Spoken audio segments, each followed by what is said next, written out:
Hello friends, पर Chhattisgarh classes में आप सभी का एक बार फिर से बहुत बहुत स्वागत है। दोस्तों, उप अंकेक्षक अर्थात सब ऑडिटर एग्जाम के लिए हमारे इस यूट्यूब चैनल पर आप लोगों को फ्री पे एमसीक्यू सीरीज कराया जा रहा है। ये एमसीक्यू सीरीज का 8वां वीडियो है दोस्तों। इससे पहले 7 वीडियो और आ चुका है। आप लोग हमारे इस चैनल के प्लेलिस्ट में जा करके सब ऑडिटर वाले प्लेलिस्ट में ये सभी वीडियो प्राप्त कर सकते हैं। ठीक है, अभी तक मैंने क्लास 1, क्लास 2 से लेकर के आपको पूरा क्लास 7 तक 7 वीडियो प्रोवाइड कराया है, जिसमें हमने महत्वपूर्ण प्रश्नों को डील किया है। ये प्रश्न दोस्तों ऐसे प्रश्न हैं जो भारत में ऑडिटर और सब ऑडिटर का जब भी जहाँ भी एग्जाम हुआ है उसका मैंने यहाँ पे निचोड़ निकाल के आप लोगों को क्वेश्चंस करा रहा हूँ। कहने का मतलब है वेरी इंपॉर्टेंट क्वेश्चंस को ही यहाँ पर अपन करते चल रहे हैं, क्योंकि अपने पास समय कम है। दूसरी बात, इस वीडियो का पीडीएफ यदि किसी को चाहिए होगा तो हमारे टेलीग्राम चैनल पर मैसेज कर सकते हैं कि दे wants PDF of this sessions, तो उन्हें पीडीएफ प्रोवाइड करा दिया जाएगा। ओनली मैं 99 रुपीज़ का चार्ज किया हूँ दोस्तों पीडीएफ पर, और ये पीडीएफ जो है लगभग 20 प्लस पीडीएफ आपको मिलेगा। 20 से 25 क्लासेस होंगी तो आपका 20 से अधिक ही वीडियो आपको पीडीएफ भी मिलेगा, वीडियो भी आपको मिलेगा। तो यहाँ पर वीडियो मिल रहा है, लेकिन अगर जो लोग जल्दी में अपना रिविजन करना चाहते हैं वो पीडीएफ ले करके कर सकते हैं दोस्तों, और बार बार उसको रट सकते हैं, क्योंकि अभी तो समय बहुत कम है। ठीक 1 महीने बाद, आज 5 जून है और 5 जुलाई को आपका एग्ज़ाम है, तो समय कम है, स्मार्ट वर्क करना है, जितना ज़्यादा हो सकता है आपको लर्निंग करना है। ठीक है, इस महीने के अंत तक आप जितना ज़्यादा हो सकता है पढ़ लीजिए और लास्ट के 4 दिन पूरा रिवीजन पे झोंक दीजिए। ठीक है, तो चलिए, जो लोग पीडीएफ लेना चाहते हैं वो इस वीडियो के डिस्क्रिप्शन बॉक्स में हमारा टेलीग्राम का चैनल है, वहाँ जा करके मैसेज कर सकते हैं कि सर पीडीएफ चाहिए करके, और फिर उन्हें क्यूआर कोड प्रोवाइड कर दिया जाएगा और उनका व्हाट्सअप नंबर लेकर के हम यहाँ पे उनको पीडीएफ भेज देंगे। ठीक है, तो अभी लगभग 200 से अधिक बच्चों ने यहाँ पर अभी पीडीएफ बाय किए हैं। यदि आप लोग चाहते हैं तो ले सकते हैं, मैं इसको शुरू में बता दिया हूँ दोस्तों। चलिए, तो आज हम शुरू कर रहे हैं क्लास नंबर 8। ठीक है, भाग 5 मैंने इससे पहले भाग 1, 2, 3, 4 करा दिया है दोस्तों लास्ट वीडियो में, आप लोग उसे देख सकते हैं। वीडियो आप क्लास नंबर 1 से पढ़िएगा, इसलिए बोल रहा हूँ क्योंकि हर एक चीज़ इंटरकनेक्टेड है।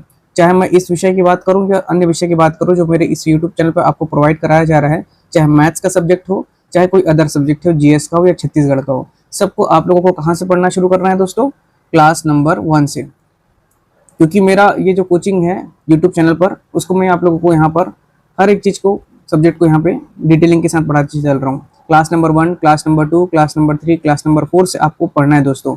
इसी प्रकार से आपको स्टेप बाय स्टेप आगे बढ़ना है, ताकि आपका बेस क्लियर हो और आपका पूरा कॉन्सेप्ट भी क्लियर हो। हर विषय की बात कर रहा हूँ, हमारे इस यूट्यूब चैनल पर आपको सभी सब्जेक्ट्स को डिटेलिंग में पढ़ाया जा रहा है। ना केवल ये सब ऑडिटर के एग्जाम की बात कर रहा हूँ, बल्कि आपका कोई भी एग्जाम हो, सीजीपीएससी, आरआरबी, रेलवे, एसएससी, किसी का भी हो, पूर्णतः यहाँ पे निःशुल्क पढ़ाया जा रहा है दोस्तों। तो आप लोग चैनल को सब्सक्राइब कर लीजिएगा, क्योंकि यहाँ पे हमेशा आपको क्वालिटी कंटेंट ही मिलेगा। ठीक है, आप अदर सब्जेक्ट भी जाके देख लीजिए। अभी मैथ्स का क्लासेस चल रहा है, नंबर सिस्टम खत्म हुआ है, तो अभी डेसिमल फ्रैक्शन चल रहा है, दशमलव भिन्न चल रहा है, और बेसिक से अपन पूरा एडवांस की ओर पढ़ रहे हैं। जितने भी सीजीपीएससी, व्यापम में, आरआरबी में प्रश्न आए हुए हैं, उसको भी कर रहे हैं अपन पूरा कॉन्सेप्ट क्लियर करने के बाद। रही बात जीएस की, तो ज्योग्राफी का आप क्लास देख सकते हैं, छत्तीसगढ़ का क्लासेस देख सकते हैं, छत्तीसगढ़ का भी डला हुआ है दोस्तों। और मैं यहाँ पे थ्योरी प्लस एमसीक्यू दोनों के माध्यम से आप लोगों को पढ़ा रहा हूँ। अभी वर्तमान में सब ऑडिटर का एग्जाम के लिए समय कम है, अदरवाइज थ्योरी की क्लासेस लेके आता, पर यहाँ पर हम एमसीक्यू के माध्यम से कर रहे हैं अभी सब ऑडिटर का। लेकिन जो अन्य विषय हैं, जैसे कि आपको बेसिक तैयारी करना है, आपको जैसे अपना फाउंडेशन मजबूत करना है, उसके लिए थ्योरी प्लस एमसीक्यू दोनों करा रहा हूँ मैं, ताकि आप लोगों को इधर उधर भटकने की आवश्यकता ना पड़े और हमारे चैनल के माध्यम से आप अपना संपूर्ण तैयारी कर लें और सफल हो जाए। ठीक है, तो एक बार आप लोग यदि तैयारी कर रहे हो तो सभी विषय को एक बार पढ़ के देखिएगा।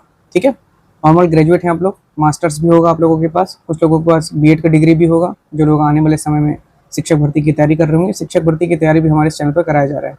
ठीक है, तो चैनल सब्सक्राइब करिए, वीडियो अच्छे लगे तो लाइक करिए और अधिक से अधिक लोगों तक शेयर करिए, ताकि जो लोग महंगे कोचिंग अफोर्ड नहीं कर पा रहे वो हमसे जुड़ करके अपनी पढ़ाई जारी रखें। ठीक है, चलिए शुरू करते हैं दोस्तों। आज भाग 5 में है जटिल वित्तीय रिपोर्टिंग और प्रकटीकरण। क्या टॉपिक है? जटिल वित्तीय रिपोर्टिंग और आपका प्रकटीकरण। प्रश्न नंबर 71 से 85 तक का लगभग 15 क्वेश्चन हम लोग इस टॉपिक का देखेंगे, वित्तीय रिपोर्टिंग और प्रकटीकरण का। पहला क्वेश्चन है, ऑडिटिंग स्टैंडर्ड अर्थात लेखांकन मानक के अनुसार निम्नलिखित में से किसे संबंध पक्ष अर्थात रिलेटेड पार्टी नहीं माना जाता? आप लोग जितना भी क्वेश्चन करेंगे दोस्तों, उसको यहाँ पूरा अंतिम में कम से कम 2 बार पढ़िएगा। ठीक है, लास्ट में लिखा रहता है माना जाता है या नहीं माना जाता है, यहीं पे कंफ्यूजन होता है और हम लोग हड़बड़ी में गलती कर देते हैं।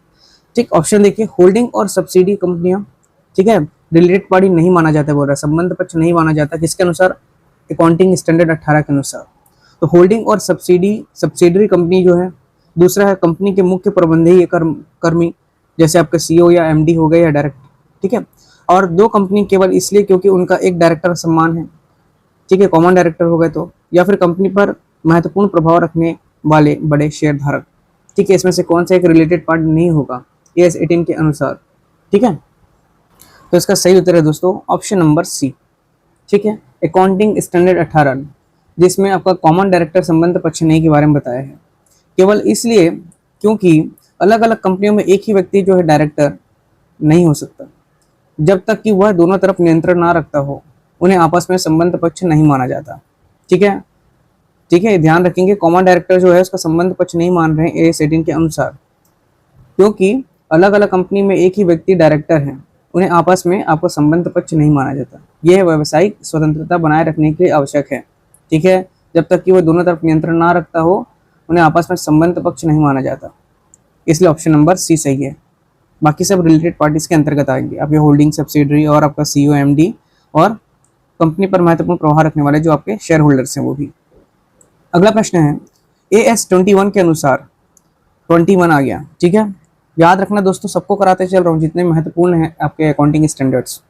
आप लोग PDF जरूर से, जो लोग बाय कर रहे हैं अच्छी बात है उनके लिए, क्योंकि उनके पास एक प्लस पॉइंट है कि वो जल्दी जल्दी रिवीजन कर लेंगे, है ना, अपना हाईलाइट करके पढ़ सकते हैं, मल्टीपल टाइम रिवीजन कर लेंगे। तो PDF का इसलिए मैं यहाँ पे सुविधा दे दिया हूँ, काफ़ी लोगों ने रिक्वेस्ट किया, अदरवाइज मैं तो PDF प्रोवाइड कराता नहीं। और रही बात, छोटा सा MRP रखा हूँ उसका 99 रुपीज़, इसलिए क्योंकि एडिटर्स लोगों को देना पड़ता है दोस्तों, है ना। तो इसलिए जो लोग एफर्ट कर सकते हैं 99 रुपीज़ वो लोग बाय करके रिवीजन कर सकते हैं मल्टीपल टाइम्स, ठीक है। क्योंकि अभी एक चीज़ और बता रहा हूँ, ये तो क्लास नंबर 8 है, मैं यहाँ पे आपको लगभग 20 to 25 क्लासेस प्रोवाइड करूँगा एग्जाम तक, ठीक है। और एग्जाम के ठीक पहले मैराथन क्लासेस भी होंगी, तो उसका भी आपको PDF मिल जाएगा, ठीक। अब देखिए AS 21 के अनुसार समेकित वित्तीय विवरण अर्थात कंसोलिडेटेड फाइनेंशियल स्टेटमेंट्स तैयार करते समय जो अल्पसंख्यक हित हैं, ठीक है, माइनॉरिटी इंटरेस्ट है और नॉन कंट्रोलिंग इंटरेस्ट है, वो कहाँ दिखाया जाता है। वेरी इंपॉर्टेंट क्वेश्चन आ सकता है इससे दोस्तों, ठीक है।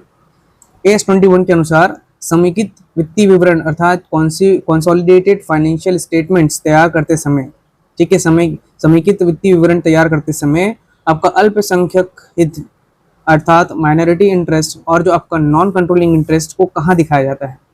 ऑप्शन है केवल P&L खाते में, प्रॉफिट एंड लॉस खाते में खर्च के रूप में, B है समेकित बैलेंस शीट में इक्विटी और दायित्वों के तहत अलग से, C संपत्ति के हिस्से के रूप में, या D इसे पूरी तरह से हटा दिया जाता है।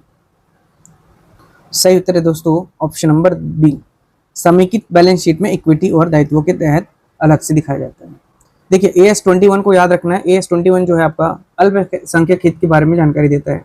यदि होल्डिंग कंपनी ने आपका सहायक कंपनी के केवल 80% शेयर खरीद लिए, जो होल्ड किया हुआ कंपनी ने, उसने जो आपके सहायक हैं, जो ऑक्सिलरी कंपनीज हैं, है ना, सहायक कंपनी है, उसके 80% शेयर यदि खरीद लिए, तो बाकी जो बच्चे जो 20% के मालिक बाहरी लोग हैं, ठीक है, 80% क्या उसको खरीद लिया कौन, आपका होल्डिंग कंपनी ने, और 80% शेयर खरीद लिया दूसरे कंपनी का, मतलब सहायक कंपनियों का, और कितना बच गया तो 20%, और जो 20% है वो मालिक बाहरी लोग हैं।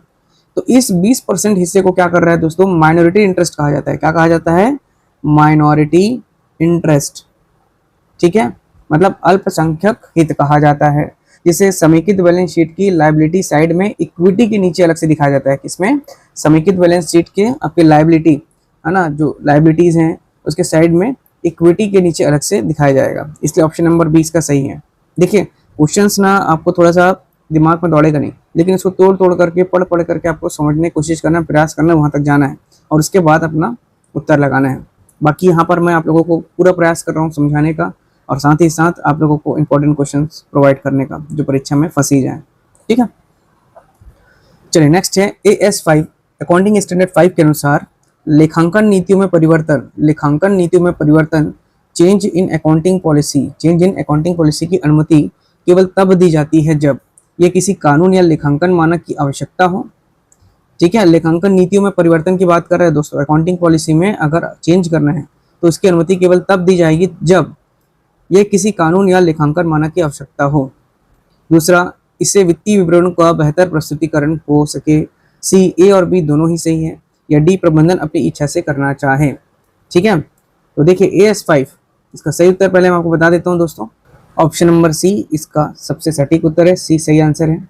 AS5 जो है आपका नीति में बदलाव, change in accounting policy. AS5 क्या बोल रहा है? नीति में बदलाव, चेंज इन पॉलिसी। ठीक है, देखिए इंग्लिश मीडियम वाले लोग जो हैं, काफ़ी लोग बोलते हैं सर इंग्लिश में भी कराइए, तो अब इतना समय नहीं बचा कि इंग्लिश में आपका यहाँ पर फिर से मैं टेक्स्ट को जनरेट करवाऊँ हिंदी टू इंग्लिश में। और संभव हो पाएगा? मैंने एडिटर से बात किया तो उन्होंने तो बोला कि सर बहुत टाइम लगेगा इसमें। तो काफ़ी जो इंग्लिश मीडियम वाले लोग हैं, देखिए हिंदी का कंटेंट अगर आपको समझना तो हिंदी में ही है। ठीक है, इंग्लिश में लिखा रहेगा, आप लोग को हो सकता है शुरू से इंग्लिश मीडियम पढ़े हो तो सहूलियत ज़्यादा होती है वो, लेकिन यहाँ पे समझना ही है ओवरऑल आपको। ठीक है, समझ के आंसर लेना है। तो हिंदी हमारी मातृभाषा है, मुझे ऐसा लगता है कि आप लोग कर लेंगे, है ना। समय कम है इसलिए मैं यहाँ पे एडिटर लोगों को ज़्यादा फोर्स नहीं कर रहा हूँ, तो इससे आप पढ़ने का प्रयास करिए। ठीक है, हिंदी इंग्लिश बाइलिंगुअल आप पढ़ेंगे ना तो बहुत अच्छा रहेगा, कभी भी आप फंसेंगे नहीं। तो यहाँ पे बहुत सारी चीज़ों को मैं इंग्लिश में भी दर्शा रहा हूँ। ठीक है, hope so you will understand. चलिए, तो देखिए यहाँ पर मैं बता रहा हूँ AS5 की बात कर रहा हूँ। तो AS5 बोला मैं नीति में बदलाव, लेखांकन नीति को बार बार बदलना प्रतिबंधित है। देखिए क्या बोल रहा है यहाँ पर कि आपको जो लेखांकन नीति होता है, क्या बोल रहा हूँ सुन रहे से, लेखांकन की जो पॉलिसीज होती है इसको बार बार बदलना आपका प्रोहिबिटेड है। इसे कब बदला जाता है? जब तक देश का कोई कानून कहे, है ना, जब देश का कोई कानून कहेगा, या कोई नया अकाउंटिंग स्टैंडर्ड अनिवार्य करेंगे उन लोग, या फिर आपका इसे कंपनी के जो आपका वित्तीय जो खातों में प्रस्तुति करना अधिक सटीक और पारदर्शी बनाना हो, तब। इसलिए ऑप्शन नंबर बी सी इसका बिल्कुल सही है। ठीक है, ए और बी दोनों में किसी कानून या लेखांकन मानक की आवश्यकता पड़ती है तब, या फिर वित्तीय विवरण को और बेटर तरीके से प्रेजेंट करना होगा तो। AS5 नीति में बदलाव। AS25 को समझिए। देखिए AS25 के अनुसार अंतरिम वित्तीय रिपोर्ट, इंटरिम फाइनेंशियल रिपोर्ट में शामिल क्या होना चाहिए? वेरी इंपॉर्टेंट, सब क्वेश्चन यहाँ पे मैं इंपॉर्टेंट ही करा रहा हूँ, है ना। AS25 के अनुसार अंतिम वित्तीय रिपोर्ट, इंटरिम फाइनेंशियल रिपोर्ट में शामिल क्या होना चाहिए? केवल संक्षिप्त बैलेंस शीट और P&L खाता, संक्षिप्त बैलेंस शीट, P&L खाता, कैश फ्लो विवरण और चुनिंदा व्याख्यात्मक नोट्स, या सी केवल डायरेक्टर्स की रिपोर्ट, या डी पूरे वर्ष के खातों का विवरण। AS25। ठीक है, क्वेश्चन क्या क्या है उसको फिर से ऑप्शन पढ़ने के बाद आइए। अंतरिम वित्तीय रिपोर्ट, इंटरिम फाइनेंशियल रिपोर्ट में क्या शामिल होना चाहिए, फिर ऑप्शन पढ़िए और उसके बाद लगाइए। ऑप्शन नंबर इसका बी सही है। ठीक है, देखिए जो आपका AS25 होता है, अंतरिम रिपोर्ट के घटक, जिसको नाम से जाना जाता है अंतिम वित्तीय रिपोर्ट भी कहा जाता है, इसमें तिमाही खातों में केवल आंकड़ा दिखाना नहीं होता, है ना। 3 महीने में जो आपका खातों में जो आंकड़ा दिखा रहा है वही इसका काम नहीं है रिपोर्ट का, बल्कि क्या है, संक्षिप्त बैलेंस शीट, मतलब जो आपका शॉर्ट में बैलेंस शीट तैयार करना, प्रॉफिट एंड आपका लॉस, या आपका कैश फ्लो जो स्टेटमेंट है उसके साथ साथ ये भी बताना जरूरी होता है। ठीक है, जो आपका बैलेंस शीट है ना, शॉर्ट बैलेंस को बताना है, P&L खाते को आपको डिफाइन करना है, प्रॉफिट एंड लॉस जितना भी हुआ है, और जो आपका कैश फ्लो स्टेटमेंट है उसको भी बताना जरूरी होता है। ठीक है, मतलब आपको ओवरऑल जो आपका 3 मंथ होता है, क्वार्टरली होता है, तिमाही में कौन सी आपकी बड़ी घटना जो होती है या नीतियां में बदली गई है उसको एक नोट्स के रूप में दिखाना। ठीक है, यही आपका इंटरिम फाइनेंशियल रिपोर्ट होता है। ठीक, चलिए नेक्स्ट है AS16। AS16 के अनुसार ऋण लागत अर्थात बोरोइंग कॉस्ट में क्या शामिल हो सकता है? बोला। ठीक है, ऋण लागत में अर्थात बोरोइंग कॉस्ट में क्या चीज शामिल हो सकते हैं अकॉर्डिंग स्टैंडर्ड 16 के अनुसार? ठीक है, केवल बैंक लोन का ब्याज, या फिर ब्याज, डिबेंचर या डिस्काउंट का परिशोधन और विदेशी मुद्रा लोन पर विनिमय अंतर ब्याज लागत की सीमा तक का, या फिर केवल शेयर धारकों को दिया गया लाभांश, या केवल लोन की प्रोसेसिंग फीस। ठीक है, AS16 के अनुसार जो आपका बोरोइंग कॉस्ट है ऋण लागत में क्या शामिल हो सकता है? केवल बैंक का लोन का ब्याज, या फिर ब्याज भी है, डिबेंचर और डिस्काउंट पर परिशोधन और विदेशी मुद्रा लोन पर विनिमय अंतर, या फिर केवल शेयर धारकों को दिया गया लाभांश, या फिर केवल लोन की प्रोसेसिंग फीस। तो इसका सही उत्तर है दोस्तों ऑप्शन नंबर बी।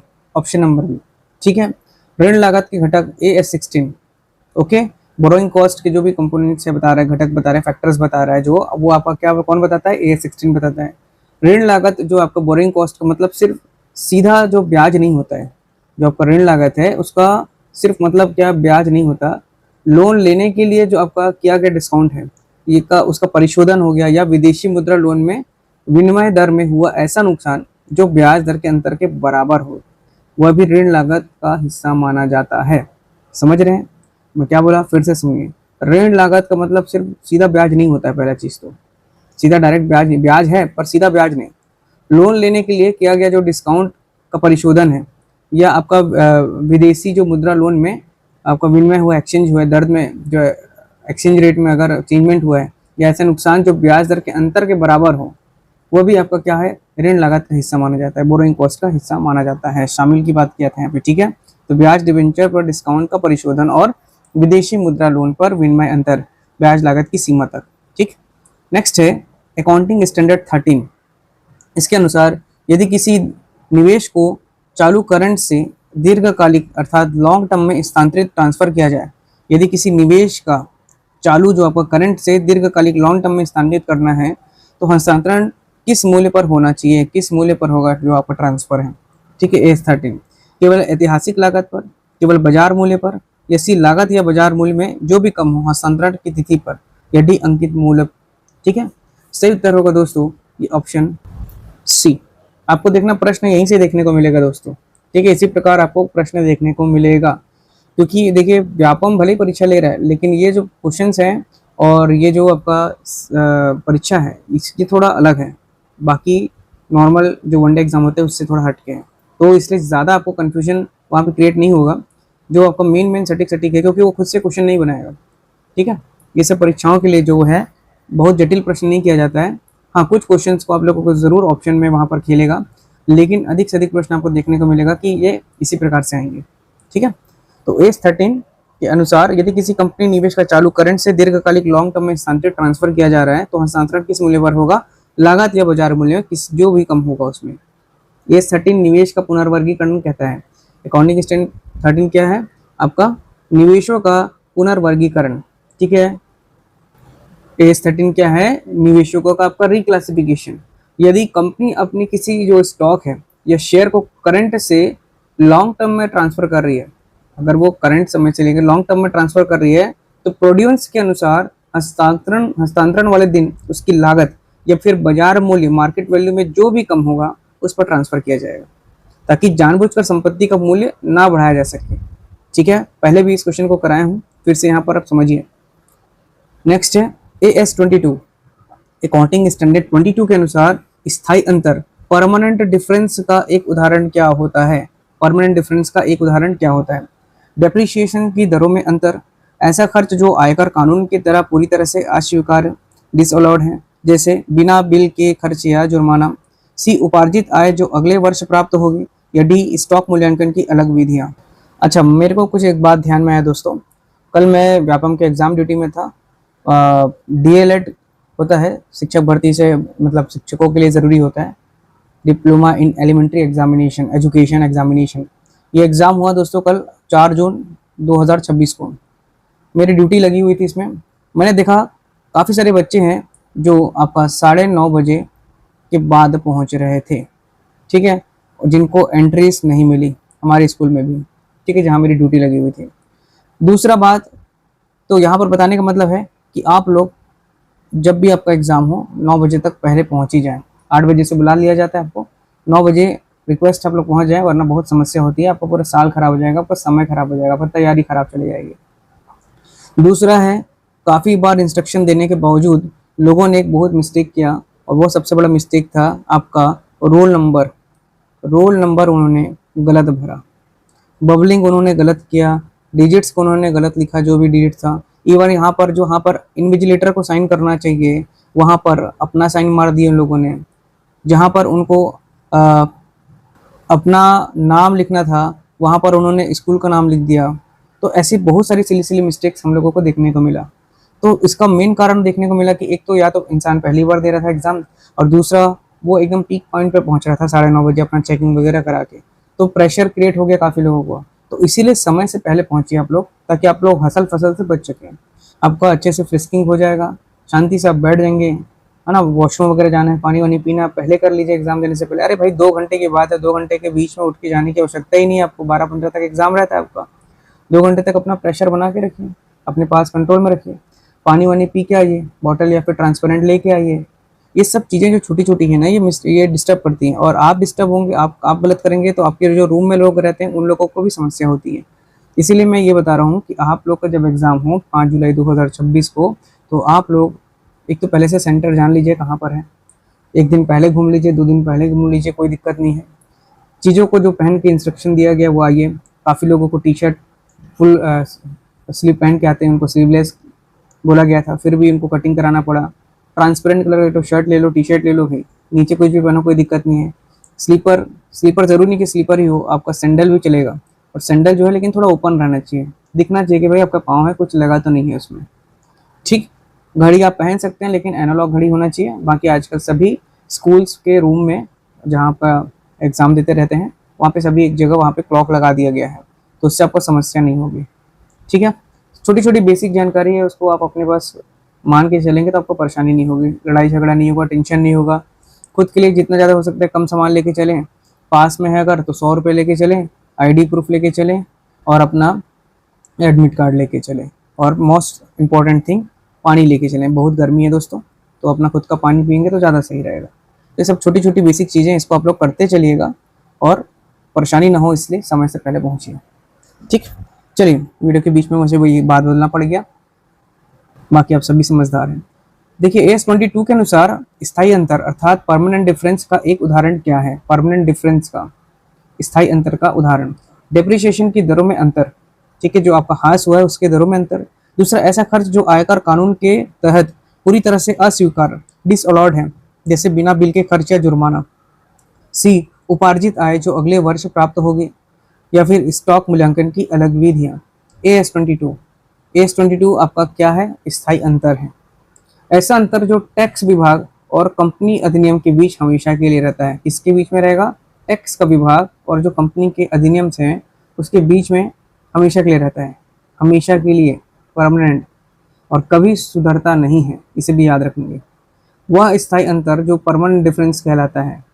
ठीक है, तो ऐसा कर जो आयकर कानून के तहत पूरी तरह से अस्वीकार, डिसअलाउड है, जैसे बिना बिल के खर्च या जुर्माना। जैसे कि यदि कंपनी ने आपका बिना बिल के कोई अवैध खर्च या जुर्माना, पेनल्टी चुकाया है, तो टैक्स विभाग इसे कभी भी खर्च नहीं मानेगी, चाहे कितना भी साल बीत जाए, इसके लिए कोई डेफर्ड टैक्स नहीं बनेगा। ठीक है, इसलिए ऑप्शन नंबर बी इसका सही है। नेक्स्ट क्वेश्चन देखते हैं। AS10 के अनुसार, AS10 के अनुसार यदि किसी संपत्ति का पुनर्मूल्यांकन, रीवैल्यूएशन हो रहा है और मूल्य वृद्धि में अपवाद होती है, ठीक है, मूल्य में क्या हो रहा है? बढ़ रहा है। देखिए, कभी भी कोई संपत्ति का रिवैल्यूएशन कर रहे हैं तो वो क्या होता है दोस्तों? वो जनरली आपका डेप्रिसिएशन होता है, लेकिन यहाँ पर वृद्धि की बात हो रहा है। ठीक है, जैसे मान लिया अपना घर बना लिया आपने, है ना, तो उसका क्या है? क्वालिटी गिर रहा है, डेप्रिसिएशन हो रहा है, ह्रास हो रहा है। तो यहाँ पर क्या है? इस वृद्धि को क्या कहा जा रहा है? क्रेडिट, वृद्धि को कहाँ क्रेडिट किया जाएगा ये बोल रहा है। ठीक है, AS10 के अनुसार यदि किसी कंपनी संपत्ति का पुनर्मूल्यांकन करते हैं और मूल्य में वृद्धि हो जाती है, तो इस वृद्धि को कहाँ पे शो करेंगे? क्रेडिट किया जाता है। सामान्य लाभ हानि खाते में, पुनर्मूल्यांकन संचय में, शेयर पूंजी खाते में और सामान्य संचय में। AS10 के अनुसार, AS10 आपका क्या कह रहा है? पुनर्मूल्यांकन संचय। ठीक है, AS10 क्या कहते हैं? पुनर्मूल्यांकन संचय। जब किसी संपत्ति, जैसे मान लीजिए आपका जमीन, हाँ, अगर जमीन की मैं बात करूँ यहाँ पर, जैसे घर का एग्जाम्पल दे दिया, छोड़िए, जमीन का वैल्यू तो बढ़ेगा ही। अभी आप खरीद लीजिए 50 लाख में मान लीजिए, तो वो 5 साल के बाद आपको 80 लाख या 1 करोड़ रुपए देके जाएगा। ठीक, तो AS10 के अनुसार आपका जब किसी संपत्ति, जैसे मैं बोला जमीन की वैल्यू बाजार में अचानक बढ़ जाती है, देख रहे हैं कि कैसे डे बाई डे बढ़ते जा रहा है, रायपुर हो, बिलासपुर हो, कहीं भी हो, और उसको खातों में उसे बढ़ाया जाता है, बिल्कुल बढ़ाना पड़ेगा, दिखाना है तो इस काल्पनिक लाभ जो है ना, वो सीधे किसमें जोड़ेंगे? अपन P&L खाते में नहीं, ठीक है, बल्कि इसको रिवैल्यूएशन रिजर्व में जोड़ा जाता है। किसमें? रिवैल्यूएशन।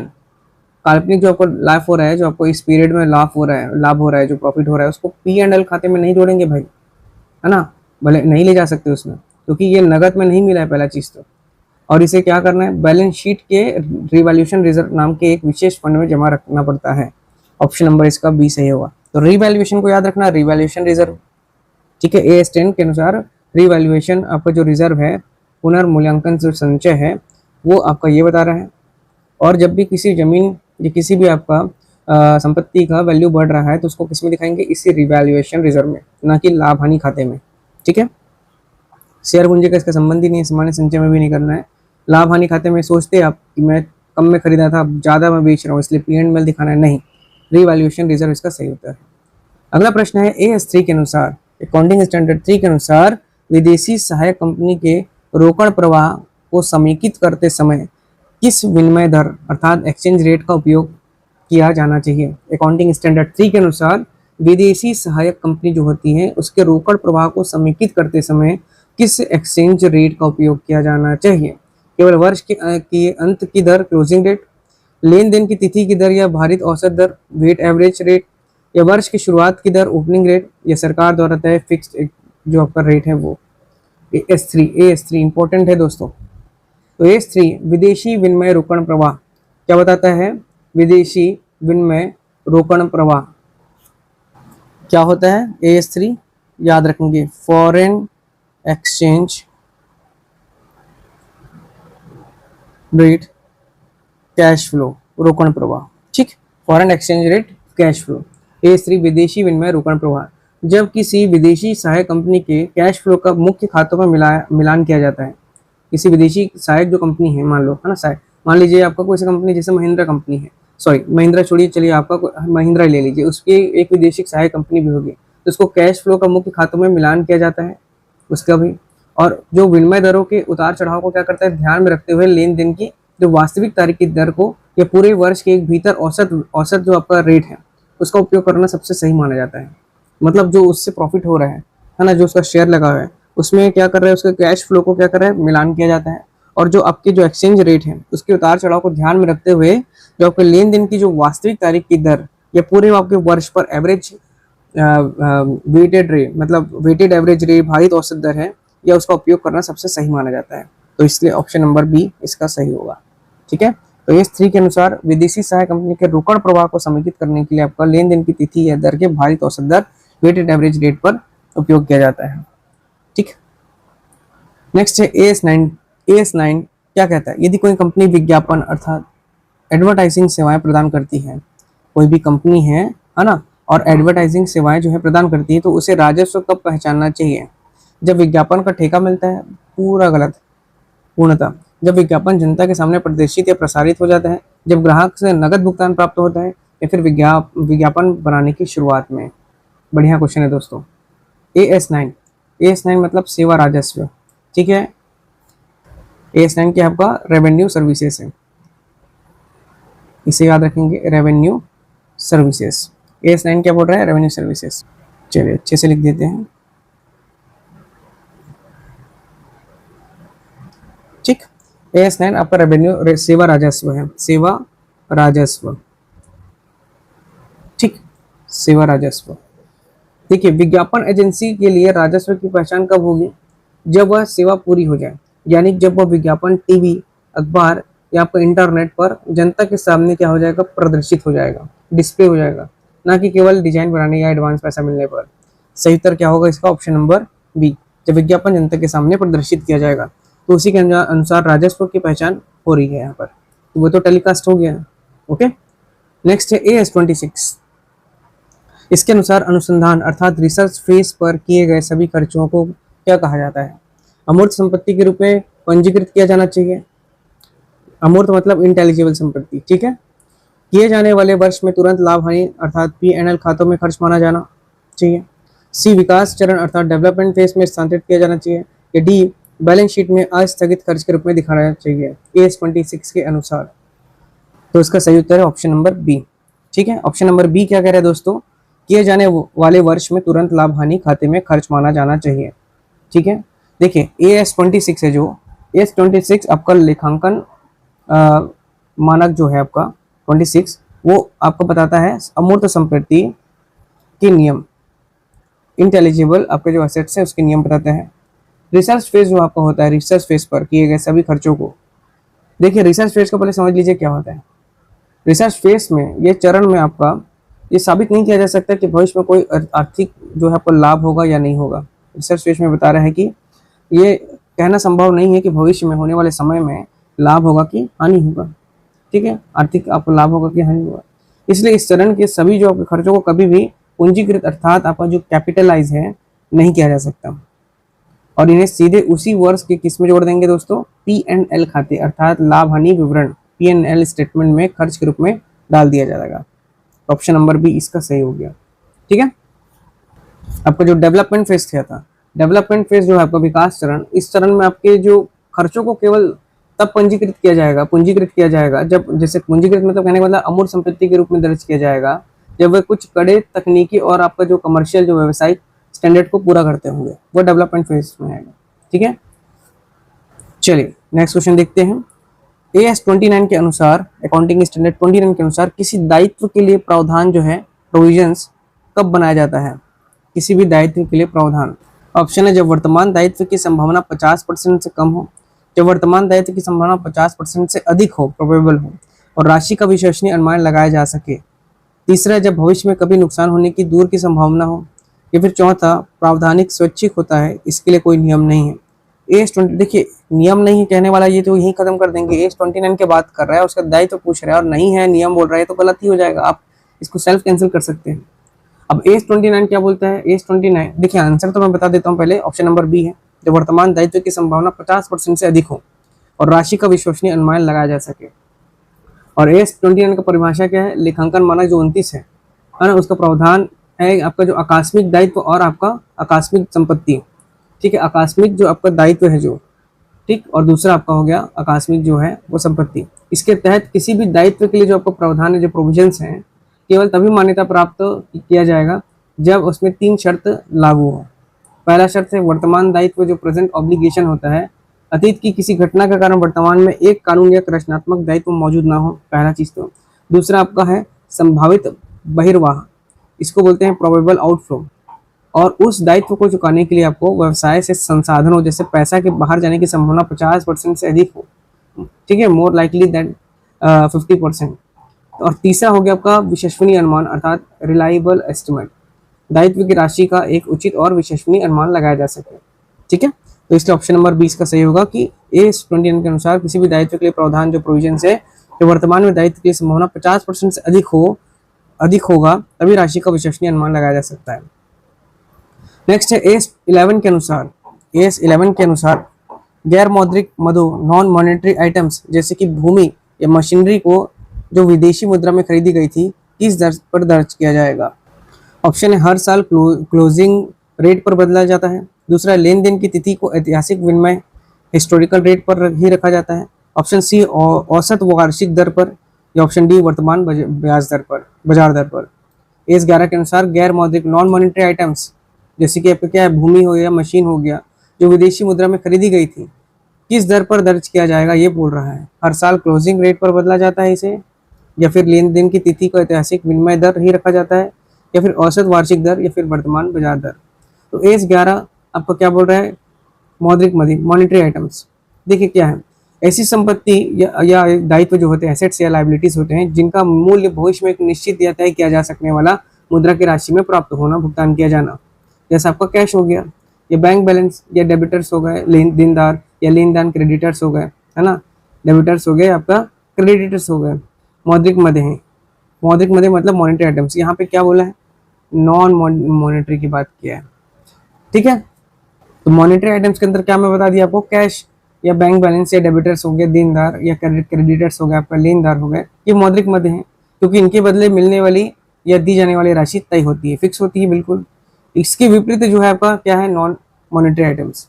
इसका फिक्स एसेट्स जैसे जमीन, मशीनरी गैर मौद्रिक मदे के अंतर्गत आते हैं, और इस क्योंकि समय के साथ बाजार में इनका मूल्य बदला जाता है, इसलिए इसे ऑप्शन नंबर बी लेन देन की तिथि की ऐतिहासिक विनिमय दर अर्थात हिस्टोरिकल रेट पर ही रखा जाता है। ठीक है, विदेशी विनिमय दरों पर परिवर्तन के प्रभाव जो AS 11 बताता है। AS 11 के अनुसार क्या है? AS 11 बताता है विदेशी विनिमय दरों में परिवर्तन के प्रभाव। लिख लीजिए दोस्तों, AS 11, AS 11 बता रहा है आप लोगों को विदेशी विनिमय एक्सचेंज, ठीक है, दरों में परिवर्तन, ठीक है, के प्रभाव, change in the effect of foreign exchange rate. ठीक है, AS 11 बोल रहा है। इसके तहत विदेशी मुद्रा में किए गए लेन देन को दो मुख्य आपके आइटम में बांटा जाता है। एक तो हो गया, मैं बता दिया, नॉन मॉनेटरी, और एक हो गया मॉनेटरी। मॉनेटरी बताया आपको जिसमें आपका कैश से संबंधित है, नॉन मॉनेटरी मतलब लैंड हो गया, मशीन हो गया, ये सब चीज़ें हो गया। और इन जो आपका नॉन मॉनेटरी आइटम्स है उसको हमेशा संपत्ति को ऐतिहासिक विनिमय दर मतलब हिस्टोरिकल रेट हिस्टोरिकल रेट पर ही क्या करता है, उसी दिन की दर पर दर्ज किया जाता है जिस दिन उन्हें खरीदा गया था। ठीक है, हर साल बैलेंस शीट की तारीख पर दोबारा नहीं बदला जाता इन्हें। ठीक, तो ऐतिहासिक याद रखेंगे नॉन मॉनिटरी आइटम्स के लिए। जबकि मॉनिटरी आइटम्स क्या होते हैं, जैसे मैं बताया बैंक बैलेंस, देनदार हो गया या क्रेडिट्स हो गए, इन्हें हर साल के अंत की दर यानी आपका क्लोजिंग रेट पर बदला जाता है। जो आपका क्लोजिंग रेट पर कौन सा बदलेंगे, मॉनिटरी आइटम्स को। वीडियो काफ़ी लंबा हो जाता है दोस्तों, वरना एक एक क्वेश्चन को और डेप्थ में और डिफाइन कर सकते हैं, लेकिन यहाँ पे क्वेश्चन की एमसीक्यू सीरीज चल रही है तो उसके अनुसार लिमिट अमाउंट में ही यहाँ पर आपको समझाया जा रहा है। चलिए प्रश्न देखते हैं। AS14 के अनुसार क्रय प्रतिफल परचेस कंसिडरेशन की गणना करते समय किन भुगतानों को शामिल किया जाता है। परचेस कंसिडरेशन करते समय किन भुगतानों को भी शामिल किया जाता है। पहला है हस्तांतरित कंपनी द्वारा हस्तांतरक कंपनी की केवल शेयर धारकों अर्थात इक्विटी एंड प्रेफरेंस को किए गए भुगतान। दूसरा है डिबेंचर होल्डर्स को किए गए भुगतान। या तीसरा है लेनदारों को सीधे किए गए भुगतान। या फिर हो गया आपका परिसमापन लिक्विडेशन के खर्च। इसका सही उत्तर है हस्तांतरित कंपनी द्वारा हस्तांतरण कंपनी के केवल शेयर धारकों इक्विटी एंड प्रेफरेंस को किए गए भुगतान। ठीक है, देखिए AS14 जो है आपका, AS14 क्या है आपका, पहला चीज समझना है एकीकरण के लिए लेखांकन, अकाउंटिंग फॉर एमलगमेशंस। ठीक है, एकीकरण,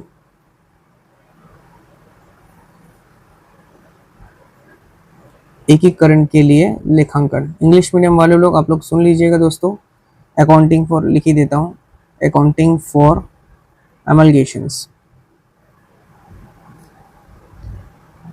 एमलगमेशंस। ठीक है, एमलगमेशंस। इसके तहत क्रय प्रतिफल जो आपका परचेस कंसिडरेशन की परिभाषा है, जो आपका जो हस्तांतरण कंपनी है, ठीक है, या फिर शामिल होने वाले जो भुगतान है उसके अंतर्गत आने वाले जो है हस्तांतरण कंपनी द्वारा हस्तांतरण कंपनी है ना, जैसे आपकी ट्रांसफरी जो आपकी कंपनी है वो ट्रांसफरर कंपनी के केवल शेयर धारकों अर्थात इक्विटी और प्रेफरेंस होल्डर्स को दिए गए शेयर या उसकी प्रतिभूति या नगद कहलाते हैं। इसमें शामिल जो नहीं होगा वो उसको भी जान लीजिए, आपका डिबेंचर होल्डर नहीं होंगे, क्रेडिटर्स नहीं होंगे, लिक्विडेशन नहीं होंगे। शामिल जो होगा आपका इक्विटी एंड प्रेफरेंस होगा। ठीक है, ऑप्शन नंबर ए सही है। नेक्स्ट है AS2 के अनुसार, AS2 के अनुसार कृषि और वानिकी उत्पादों को अर्थात एग्रीकल्चर और फॉरेस्ट प्रोडक्ट्स को स्टॉक का मूल्यांकन पर यह मानक है पूरी तरह लागू होता है, लागू नहीं होता यदि उनका मूल्यांकन शुद्ध वसूली योग्य मूल्य पर किया जाता है। सी केवल लागत पर लागू होता है या डी केवल बड़ी कंपनियों पर लागू होता है। AS2 के अनुसार किसी कंपनी और वानिकी उत्पादक अर्थात एग्रीकल्चर एंड फॉरेस्ट प्रोडक्ट्स के लिए स्टॉक के मूल्यांकन पर क्या मानक है। पूरी तरह लागू होना, लागू नहीं होता यदि उनका मूल्यांकन शुद्ध वसूली योग्य मूल्य पर किया जाता है, या फिर केवल लागत मूल्य पर लागू होता है, या केवल बड़ी कंपनियों पर ही लागू होता है। सही उत्तर इसका ऑप्शन नंबर बी, लागू नहीं होता यदि उनका मूल्यांकन शुद्ध वसूली योग्य मूल्य पर किया जाता है। ठीक है, देखिए AS2 के अनुसार लेखांकन मानक 2 जो है वो स्टॉक का मूल्यांकन, वैल्यूएशन ऑफ इन्वेंटरीज, क्या बोल रहा है, स्टॉक का मूल्यांकन। ठीक है, इंग्लिश में बोले तो वैल्यूएशन ऑफ इन्वेंटरीज। ठीक है, ये इसके कार्य क्षेत्र बता रहे हैं। ठीक है, कार्य क्षेत्र से क्या है आपका, बाहर कौन सा है। ये जो आपका अकाउंटिंग स्टैंडर्ड है, ये मानक जो है आपका, ये पशुधन जो आपका लाइव स्टॉक, कृषि और जो आपका वानिकी उत्पाद जो प्रोडक्ट्स फ्रॉम आपका एग्रीकल्चर होता है एंड फॉरेस्ट्री से होता है, जो प्रोडक्ट्स उत्पन्न, जैसे खनिज का तेल हो गया मान लो, या आपका कोई ओर हो गया, आयरन अयस्क हो गए, है ना, आयरन ओर हो गया, या फिर कुछ गैसों के स्टॉक, इस पर लागू नहीं होता। ठीक है, किस पर लागू नहीं होगा, एग्रीकल्चर जो आपके प्रोडक्ट्स हैं या फॉरेस्ट के प्रोडक्ट्स पर लागू नहीं होगा, बशर्ते उन उद्योगों में स्थापित जो आपका जो प्रथा के अनुसार उनका मूल्यांकन शुद्ध वसूली योग्य मूल्य अर्थात नेट रियलाइजेबल वैल्यू NRV पर किया जा रहा हो। ठीक है, देखिए सामान्य नियम बता रहा हूँ इसका। सामान्य स्टॉक के लिए नियम यह है कि उसे लागत या शुद्ध वसूली योग्य मूल्य अर्थात NRV जो भी दोनों में कम हो उस पर मूल्यांकित किया जाता है। लेकिन विशेष रूप से कृषि और जो आपको वानिकी है, जो फॉरेस्ट और एग्रीकल्चर की बात यहाँ पे कर रहा है, ठीक है, उसके उत्पादों के मामले में AS2 के नियम प्रभावी नहीं होंगे, इसलिए ये लागू नहीं होगा। ठीक है, सामान्य स्टॉक के लिए नियम लागू होता है ना। चलिए नेक्स्ट क्वेश्चन देखते हैं आगे, भाग 6। अब भाग 6 दोस्तों नेक्स्ट वीडियो में हम लोग करेंगे, क्योंकि आज का सेशन काफ़ी लंबा हो गया। मैं आज ये सेशन कंप्लीट करा दिया रहता था ऑलरेडी, लेकिन 35-40 मिनट्स ओवर हो चुके हैं, नेक्स्ट वीडियो कल आपको मिलेगा फिर से, ठीक है। और यदि वीडियो अच्छा लगता है तो दोस्तों प्लीज़ लाइक करें, और किसी को कोई डाउट हो, कोई परेशानी हो, समस्या हो, कमेंट कर सकते हैं। हमारा टेलीग्राम चैनल भी है दोस्तों, टेलीग्राम चैनल पर आप लोग मैसेज कर सकते हैं, किसी को जो भी समस्या हो, है ना। टेलीग्राम चैनल लिंक आपको डिस्क्रिप्शन बॉक्स में मिल जाएगा, इस वीडियो के डिस्क्रिप्शन बॉक्स में, वहाँ पर आप लोग टेलीग्राम से जुड़ सकते हैं। व्हाट्सएप का भी चैनल का भी लिंक इसमें इस वीडियो के डिस्क्रिप्शन बॉक्स में दे देंगे, व्हाट्सएप, ठीक है। और इंस्टा का भी, जो इंस्टाग्राम है उसका भी आपको चैनल का लिंक दे दिया जाएगा डिस्क्रिप्शन बॉक्स में, तो वहाँ से आप लोग हमसे कम्युनिकेट कर सकते हैं दोस्तों, ठीक है। कोई भी समस्या हो, चाहे आपको मतलब कंटेंट समझ में नहीं आ रहा है, पीडीएफ से समस्या हो, किस प्रकार से एग्जाम को आपको क्रैक करना है, कोई भी आपको एडवाइस चाहिए, परेशानी है, तो आप पूछ सकते हैं बेझिझक, ठीक है। चलिए अगले वीडियो में हम लोग मिलेंगे, जहाँ पर हम लोग इसको और आगे बढ़ाएंगे, और कंटिन्यूसली आपको यहाँ से डेली वीडियो मिलने वाला है। इसलिए मैंने बोला कि लगभग आप लोगों को 25+ पीडीएफ्स में प्रोवाइड कराऊंगा एग्ज़ाम के पहले, और मैराथन सीरीज़ भी लेके आऊँगा मैं आपके एग्ज़ाम के लिए, ठीक है। तो आप लोग बने रहें चैनल पर, ठीक है, और अधिक से अधिक लोगों तक शेयर करिए हमारा वीडियो, ताकि वो लोग भी निःशुल्क कोचिंग का लाभ उठा सकें। देखिए सब पढ़ें सब बढ़ें, बहुत अच्छी बात है दोस्तों, ठीक है। तो जो ज़्यादा मेहनत करेगा वही सफल होगा, इसलिए कंटिन्यूसली आप लोग पढ़ते चलिए, रिवीजन करते चलिए। पीडीएफ ले रहे हैं जो लोग, है ना, बहुत ही कम प्राइस पे रखा हूँ मैंने, प्राइस 99 रुपीज़। इसमें आपको 25+ वीडियोस पीडीएफ्स मिलेगा, तो आपको रिवीजन करने में सहायता हो जाएगी, समय बचेगा। नहीं तो आप बार बार इस वीडियो को भी देख सकते हैं अगर आपको डाउट होता है तो, ठीक है। चलिए नेक्स्ट वीडियो में हम लोग मिलेंगे, जहाँ इसे और आगे बढ़ाएंगे। पढ़ते रहिए, आगे बढ़ते रहिए। जय हिंद, जय भारत, जय छत्तीसगढ़।